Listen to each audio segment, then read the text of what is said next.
چنانچہ نبی کریم سرور دو عالم صلی اللہ علیہ وسلم کے دنیا میں تشریف لانے کے جو مقاصد بیان فرمائے ہیں اللہ تبارک و تعالیٰ نے، ان میں ایک بڑا مقصد ہے وہ یزکیہم، کہ وہ ان انسانوں کو پاک صاف بنائے۔ کس چیز سے پاک صاف؟ گناہوں سے پاک صاف، شرک سے پاک صاف، بدعات سے پاک صاف، برے اخلاق سے پاک صاف، اور اچھی عادتیں ان کے اندر پیدا کریں۔ تو زکوٰۃ کے ایک معنی یہ ہے۔ تو یہاں مفسرین، حضرات مفسرین نے فرمایا کہ یہاں پر یہ معنی بھی مراد ہو سکتے ہیں، زکوٰۃ پر عمل کرنے والے ہیں، اس کا مطلب یہ ہے کہ اس بات کی پوری کوشش کرتے ہیں کہ ان کے اخلاق، ان کا کردار، ان کے اعمال وہ گندگیوں سے پاک ہو جائیں، اور خاص طور پر جو باطنی اخلاق ہیں ان کے لیے تزکیہ زیادہ استعمال ہوتا ہے۔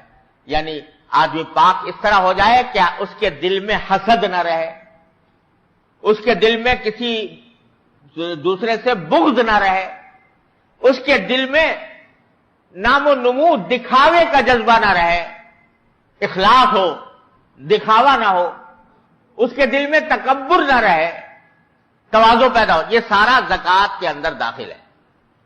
تو مفسرین کی ایک بڑی جماعت نے یہ فرمایا کہ یہاں پر مراد یہ زکوٰۃ ہے کہ آدمی زکوٰۃ، اس لیے زکاتی فاعلون فرمایا گیا ہے کہ زکوٰۃ کے اوپر عمل کرنے والے، یعنی اپنے اخلاق کو پاک کرنے والے۔ اور بھائی عام طور سے یہ اخلاق کی پاکی جو ہے، یعنی انسان حسد سے محفوظ ہو، تکبر سے محفوظ ہو، بغض سے محفوظ ہو، ریاکاری سے محفوظ ہو، یہ عادتاً کسی شیخ سے تربیت پائے بغیر عادتاً ایسا نہیں ہوتا۔ وجہ اس کی یہ ہے کہ یہ بیماریاں ایسی ہیں کہ جو آدمی کو خود معلوم نہیں ہوتی۔ اگر کسی انسان میں تکبر ہے تو خود اس کو پتہ نہیں چلتا کہ مجھے میں تکبر ہے۔ آج تک آپ نے کسی کو دیکھا جو یہ کہتا ہے، یہ سمجھتا ہو کہ میرے اندر تکبر ہے؟ بڑے سے بڑا متکبر وہ کبھی اپنے آپ کو متکبر نہیں سمجھے گا، نہ اس بات کا اعتراف کرے گا کہ میں تکبر ہوں۔ وہ کسی ایک عربی مثل میں اس کی بڑی اچھی مثال دی ہے۔ وہ فرماتے ہیں کہ متکبر کی مثال اس شخص کی سی ہے جو پہاڑ کی چوٹی پر کھڑا ہو۔ پہاڑ کی چوٹی پر کھڑا ہے ایک آدمی اور باقی لوگ نیچے ہیں، تو جو اوپر کھڑا ہے وہ نیچے والوں کو سب کو چھوٹا سمجھتا ہے، اتنے نظر آ رہے ہیں اوپر سے، تو وہ جو اوپر کھڑا ہے وہ سارے نیچے والوں کو چھوٹا سمجھتا ہے، اور نیچے جو کھڑے ہیں وہ اس کو چھوٹا سمجھتے ہیں۔ وہ نیچے جو کھڑے ہیں وہ اس کو وہ اتنا ذرا سا نظر آتا ہے۔ تو متکبر جو ہے وہ ساری دنیا کو حقیر سمجھتا ہے، ساری دنیا کو سمجھتا ہے کہ یہ میرے سے چھوٹے ہیں، میں ان سے اعلی ہوں، اور دنیا اس کو چھوٹی سمجھتی ہے، کیونکہ جو متکبر ہے اس کی کبھی عزت نہیں ہوتی لوگوں کے دلوں میں۔ وہ چاہتا ہے کہ میری عزت ہو، لیکن متکبر کی عزت دل میں نہیں ہوتی۔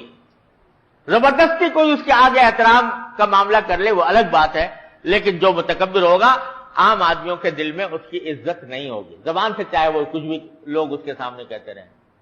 تو یہ ایسی بیماری ہے کہ خود پتہ نہیں چلتا۔ اور اس کے لیے جس طرح جسمانی بیماریوں کو پہچاننے کے لیے کچھ تشخیص کے آلات ہوتے ہیں اور ڈاکٹر اور حکیم اس سے پتہ لگاتے ہیں کہ اس میں فلاں بیماری پائی جاتی ہے، اسی طرح یہ باطن کے جو امراض ہیں ان کو پتہ لگانے والا ڈاکٹر جو ہوتا ہے وہ شیخ ہوتا ہے، جو اللہ تبارک ہوتا ہے، جس نے اپنی خود بیماریاں دور کرائی ہوں کسی دوسرے شیخ سے۔ یہ سلسلہ چلا آ رہا ہے نبی کریم سرور دو عالم صلی اللہ علیہ وسلم سے کہ آپ نے تزکیہ فرمایا صحابہ کرام کا، صحابہ کرام نے تزکیہ کیا، تابعین کا، تابعین نے کیا، تابعین کا، اس وقت سے یہ سلسلہ اسی طرح چلا آیا ہے۔ اور اللہ تعالیٰ نے فرمایا کہ یا الذین آمنوا اتقوا اللہ وکونوا مع الصادقین، تقوی حاصل کرنے کا راستہ یہ ہے کہ تقوی والوں کے ساتھی بن جاؤ، ان کے پاس جا کر ان کی صحبت میں رہو اور صحبت سے ان کی فائدہ اٹھاؤ، وہ پہچانیں گے کہ تمہارے اندر تکبر پایا جاتا ہے اور پھر اس کا علاج بھی کریں گے۔ اگر حسد پایا جائے وہ پہچانیں گے کہ حسد پایا جاتا ہے، اس کا علاج کریں گے۔ ریاکاری پائی جاتی ہے، اس کا علاج کریں گے۔ یہ مدتوں، یہ بعض اوقات اس کے لیے کچھ پاپڑ بیلنے پڑتے ہیں اور اس کے نتیجے میں جا کر رگڑے کھا کر آدمی پاک صاف ہوتا ہے. ایسے نہیں ہو جاتا, مجاہدہ تھوڑا سا کرنا پڑتا ہے. بعض اوقات ایسے ایسے کام کرتے ہیں. حضرت حکیم الامت مولانا تھانوی قدس اللہ تعالیٰ صدرہ کی خدمت میں جب لوگ اصلاح کے لیے جاتے تھے تو ایسے ایسے علاج تجویز فرماتے تھے کہ جس سے لوگوں کی بیماریاں دور ہوں. کسی کو کہہ دیا کہ بھائی دیکھو, نماز کے بعد کھڑے ہو کر یہ اعلان کیا کرو کہ بھائیو میرے اندر تکبر کی بیماری ہے, دعا کرو کہ اللہ تعالیٰ میری اس بیماری دور کر دے. تو جو آدمی کھڑے ہو کر مجمع میں یہ کہے گا کہ یا اللہ کہ میری اندر تکبر کی بیماری ہے, مسلمان بھائیوں میری تکبر کی بیماری دور ہونے کے لیے دعا کر دو, تو تکبر تو اسی لمحے خاک میں مل جائے گا. ایسا علاج کر دیتے. کبھی کسی کو کوئی یہ کہہ دیا کہ آپ جا کر جوتے سیدھے کیا کرو, مسجد میں جتنے لوگ آتے ہیں ان کے جوتے سیدھے کیا کرو. اس طرح کے علاج کر دیے.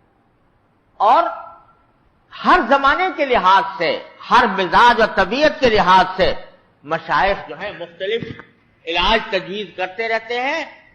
بعض اوقات آسان, بعض اوقات تھوڑی سی مشکل, لیکن ان مشکلات سے گزرنے کے بعد اللہ تعالیٰ کے فضل و کرم سے آدمی کو بیماریوں سے نجات مل جاتی ہے. اب میں آپ سے ایک ویسی مثال کے طور پر کہتا ہوں, مجھے تو الحمدللہ بزرگوں کی خدمت پہ حاضری کی سعادت تو حاصل ہوئی, مگر رہے ویسے جو ویسے ہی. لیکن میں بتا رہا ہوں کہ کس طرح بزرگ جو ہیں وہ لوگ سمجھتے ہیں کہ یہ بزرگوں کے پاس جا کر کچھ وظیفے حاصل کر لیے جاتے ہیں اور وہ وظیفے پڑھنے کا نام جو ہے وہ پیری مریدی رکھ لیا ہے. اصل جو مقصود ہوتا ہے وہ ان بیماریوں کا علاج ہے. میں جب حضرت مولانا حضرت عارفی قدس اللہ تعالیٰ سرہ کی خدمت میں حاضر ہوا بیعت کے لیے, میں اور میرے بڑے بھائی, تو کچھ ہی دنوں کے بعد انہوں نے ہم پر یہ پابندی لگا دی تھی 10 سال تک کوئی واعظ نہیں کہنا, کوئی تقریر نہیں کرنی. اب لوگوں کی دعوتیں آ رہی ہے, بلایا جا رہا ہے, اصرار ہو رہا ہے, لیکن حضرت کی طرف سے ممانعت, کوئی تقریر نہیں کرنی.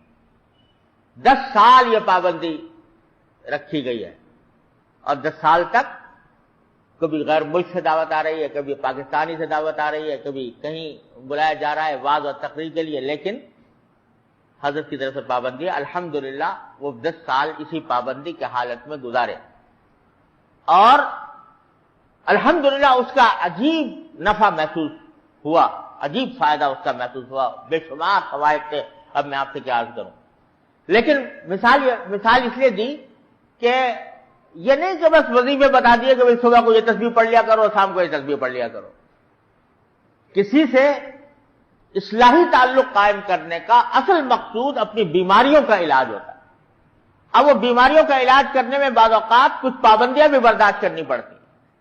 تو جب پابندیاں برداشت کیتی ہیں تو قال را بگزار صاحب حال چھو, پیش مردے کا ملے پامال چھو.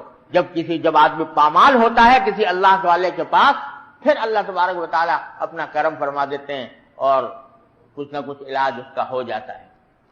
تو اصل للزکاۃ فاعلون کے ایک معنی یہ ہے جو میں نے عرض کیا کہ اپنے اخلاق کی, کردار کی اصلاح, اور اس کے لیے لازمی, تقریباً لازمی چیز ہے, اس کے بغیر نہیں ہوتی, کہ کسی اللہ والے سے اصلاح کا تعلق قائم کرے انسان اور اس کے ہدایات پر عمل کرے.